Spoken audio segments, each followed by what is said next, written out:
Sie kommen einem Künstler nie näher als in der Zeichnung. Sie schauen ihm über die Schulter, sie schauen ihm auf die Hand. Sie verstehen, was er macht. Sie verstehen vielleicht nicht immer, warum er das genau so macht, aber sie sehen, wie er es macht.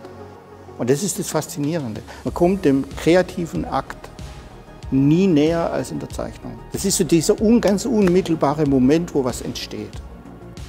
Es wird ein kleiner Teil der Sammlung von Papierarbeiten gezeigt, die Françoise und Heinz-Günter Prager zusammengetragen haben. Es geht um ein Interesse eines Künstlers an Arbeiten seiner Kollegen, seiner Freunde, seiner Bekannten, in einer Problematik, die ihn selber als Künstler auch interessiert. Also es geht um Raum, es geht um Zeit, es geht um Linie, es geht um Aneignung.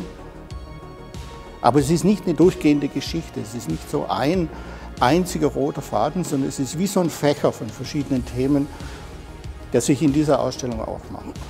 Das Tolle an dieser Sammlung von Françoise und Heinz-Günter Prager, das ist die extrem hohe Qualität. Das ist wirklich eine kohärente, qualitätvolle Sammlung, die wir uns anders wahrscheinlich nicht hätten beschaffen können. Vor allem auch, weil er halt sehr, sehr früh angefangen hat, Blätter zu erwerben, die es eigentlich nicht mehr gibt auf dem Markt. Zeichnung ist tatsächlich seit den 60er Jahren was Vielfältiges. Also ganz salopp gesagt, wir haben Bleistift, wir haben Kohle, wir haben Aquarell, wir haben Tesafilm, wir haben Klebepunkte, wir haben alles, mit dem man irgendwie eine Spur auf einem Papier oder einer Oberfläche hinterlassen kann, haben wir letztendlich in der Ausstellung. Und Zeichnung lässt sich nicht auf ein Medium, auf ein Zeichenmittel reduzieren, sondern es ist ein kreativer Akt,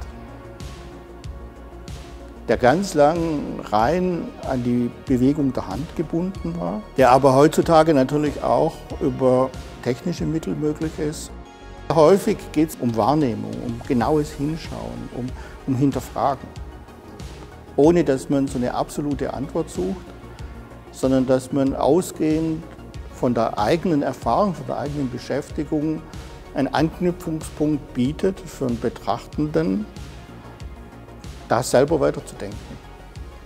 Es sind offene Systeme, es ist nichts mehr abgeschlossen. Man gibt keine Interpretation vor. Man gibt eine Frage vor und die Betrachtenden müssen dann eigentlich selber die Antworten finden. Ja.